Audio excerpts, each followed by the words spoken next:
যে আওয়ামী লীগ আমাদের শিক্ষার্থীদের হত্যা করলো, এই আওয়ামী লীগের লোক আমাদের কলেজের সভাপতি হয়। আওয়ামী লীগদের গড়া এডহক কমিটি আমরা চাই না। এখনই আওয়ামী লীগ কিভাবে আমাদের কলেজে এসে কমিটি হয়? তাদের হাতে আমাদের শিক্ষার্থীদের রক্তে রঞ্জিত, তাদেরকে আমরা চাই না।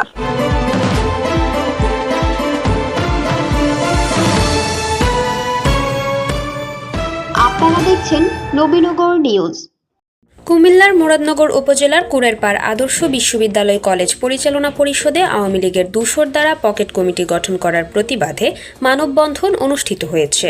রবিবার সকালে অত্র কলেজ প্রাঙ্গণে ছাত্র জনতার স্বতঃস্ফূর্ত অংশগ্রহণে এই মানববন্ধন অনুষ্ঠিত হয়। জানা যায়, বৈষম্য বিরোধী ছাত্র আন্দোলনের তুপে পড়ে গত 5ই আগস্ট পতন হয় ফ্যাসিস্ট আওয়ামী লীগ সরকারের। সরকার পতনের পর সারা দেশেই বিভিন্ন শিক্ষা প্রতিষ্ঠানের পরিচালনা পরিষদের ব্যাপক পরিবর্তন আসে, কিন্তু মুরাদনগর উপজেলার কুড়েরপাড় আদর্শ বিশ্ববিদ্যালয় কলেজে আওয়ামী লীগ নেতাদের দিয়ে এডহক কমিটি গঠনের অভিযোগ উঠেছে অত্র কলেজের অধ্যক্ষের বিরুদ্ধে। এডহক কমিটিতে সাবেক সংসদ সদস্য ও বৈষম্য বিরোধী ছাত্র জনতা হত্যা মামলার আসামি ইউসুফ আবদুল্লাহ হারুন এর ঘনিষ্ঠ সহচর জাহের মুন্সি ও নূরে আলম বাবুর নাম দিয়ে এডহক কমিটি তৈরি করে জাতীয় বিশ্ববিদ্যালয়ে পাঠানোর জন্য ভারপ্রাপ্ত অধ্যক্ষ আব্দুর রশিদকে নির্দেশ প্রদান করেন অত্র কলেজের দাতা সদস্য ইব্রাহিম সরকার। বিষয়টি জানাজানি হলে শিক্ষার্থী ও এলাকার সাধারণ মানুষের মাঝে বিরূপ প্রতিক্রিয়ার সৃষ্টি হয়। বিগত আওয়ামী লীগ সরকারের সময় আমরা অনেক টর্চারিং অত্যাচার সহ্য করছি, হামলা মামলা অনেক কিছু সহ্য করছি। এখনো যদি এই দোষর আবার থাকে তাহলে তো আমাদের ছেলেদের ভবিষ্যৎ অন্ধকার। না, আমরা আজ পর্যন্ত কলেজে আতঙ্কিত অবস্থা আছি।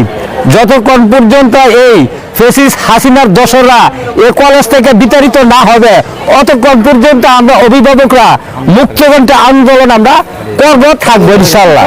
আওয়ামী লীগ অসংখ্য স্টুডেন্টকে হত্যা করছে, সেই খুনি আওয়ামী লীগ কিভাবে আমাদের কলেজে এসে কমিটি হয়? আমরা এগুলো চাই না। এ ব্যাপারে মানববন্ধনে অংশগ্রহণ করা শিক্ষার্থীরা জানান, 5ই আগস্টের পর সারা দেশে স্বৈরাচারের পতন হলেও কুড়েরপাড় আদর্শ ডিগ্রি কলেজে এখনও স্বৈরাচারে দোসররা রয়ে গেছে বলে তারা অভিযোগ করেন। তারা বলেন, যে আওয়ামী লীগ আমাদের শিক্ষার্থীদেরকে হত্যা করলো তাদের কোনো লোক আমাদের প্রতিষ্ঠানের এডহক কমিটিতে চায় না। তাদের হাতে আমাদের শিক্ষার্থীদের রক্তে রঞ্জিত, তাদেরকে আমরা চাই না। যে আওয়ামী লীগ আমাদের শিক্ষার্থীদের হত্যা করলো, এই আওয়ামী লীগের লোক আমাদের কলেজের সভাপতি হয়। আওয়ামী লীগদের গড়া এডহক কমিটি আমরা চাই না। এই সন্ত্রাসীদেরকে আমরা আর চাই না। আওয়ামী লীগের এই নতুন যে কমিটি করা হয়েছে, এই কমিটি আমরা মানি না। এছাড়াও এ সময় মানববন্ধনে উপস্থিত থাকা সকলে অনতিবিলম্বে এই কমিটি প্রত্যাহার করে নতুন কমিটি গঠন করার দাবি জানান।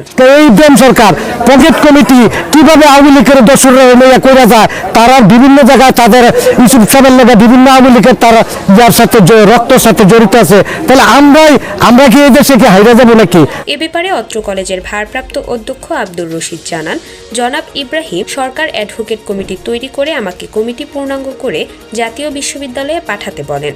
এই কমিটি আমি করিনি, আমি শুধু কাগজ ফরওয়ার্ড করেছি। জনাব ইব্রাহিম সরকার সাহেব কার সাথে আলোচনা করছে জানি না, আমার কাছে কাগজ পাঠাইয়া কমিটি পূর্ণাঙ্গ করে পাঠাইতে বলছে। বিদ্যুৎ শাহী এবং সভাপতি মহোদয়ের কাগজ আমার কাছে পাঠাইছে, আর বাকি দুইজনের কাগজ আমি রেডি করছি এখান থেকে। যেমন আমার টিয়ার আমাদের ব্যাপার, আমরা একজন শিক্ষকের সবার সাথে আলোচনা করে শিক্ষকের নাম দিচ্ছি। মূল এডহক কমিটি তালিকা আপনি করেন নাই? মূল কমিটি আমার কাছে আমি করি নাই, শুধু ফরওয়ার্ড করছি আমি। মুরাদনগরের কুড়েরপাড় আদর্শ বিশ্ববিদ্যালয় কলেজ থেকে ঘুরে এসে নিজস্ব প্রতিনিধি কাউসার আলমের পাঠানো তথ্যচিত্রে নবীনগর নিউজ।